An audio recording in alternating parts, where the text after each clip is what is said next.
Here's a question that might sound a bit ridiculous, but the more you think about it, the harder it gets to answer. Could Geddy Lee of Rush step in and play bass for The Warning? Not should he, not would he, but could he actually do it and do it justice? Let's start here, because this matters more than people think. Geddy Lee is not a legacy act sitting at home polishing his trophies.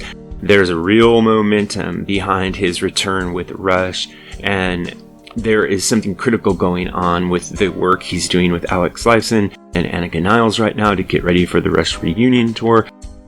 Geddy still sees himself as a working musician, not a museum piece, not somebody who's ready to sit at home and kick up his feet, but someone who could step into a modern musical context and deliver no matter what the circumstance.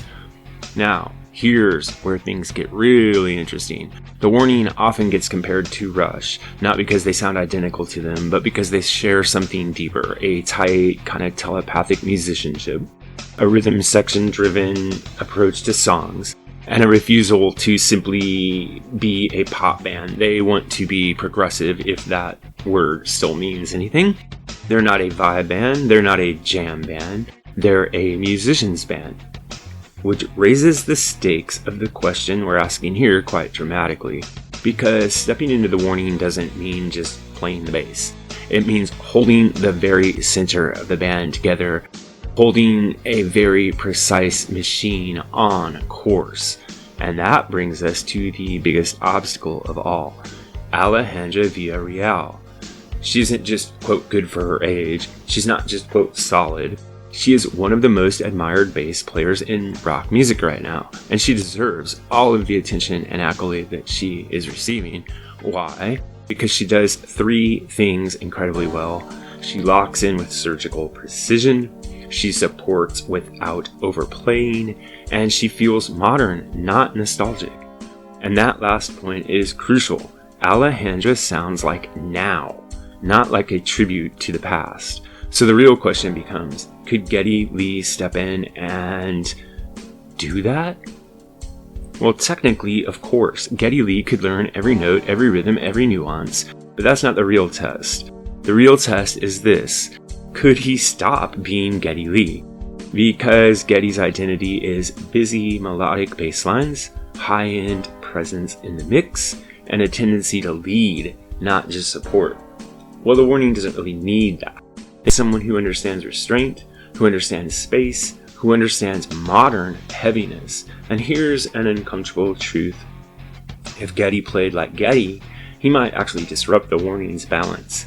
If he didn't play like Geddy, he might disappear into the role so well that it wouldn't feel like him at all. So yes, he could do it, but only by making a choice. Adapt or attempt to dominate. So, could Geddy Lee play for The Warning? Of course. But would it be good? Well, that's where things start to fall apart, because what makes The Warning special isn't just skill, it's identity. And like many of my previous videos on Alejandra's show, she's not replaceable. Not because she's untouchable, but because she fits so perfectly with her sisters. And maybe that's the deeper takeaway here. Great musicians don't just play well, they find and stay in the space where they belong. Even someone like Geddy Lee had to find the right context for his bass playing, or it wouldn't quite work. And this is where I find the conversation gets even more interesting.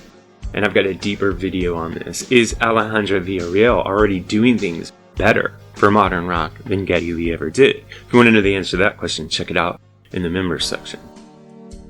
Now, I want to ask you, do you think Geddy Lee could step in and play bass for The Warning? And I don't just mean technically, I mean fulfill the role that Alejandra Villarreal currently fills. Let me know in the comments below. I'm going to say something that's going to make some people very uncomfortable here. For modern rock, Alejandra Villarreal might actually be a better fit than Geddy Lee ever was. Not more talented, not more legendary, but more relevant to what rock demands right now. Before this turns into a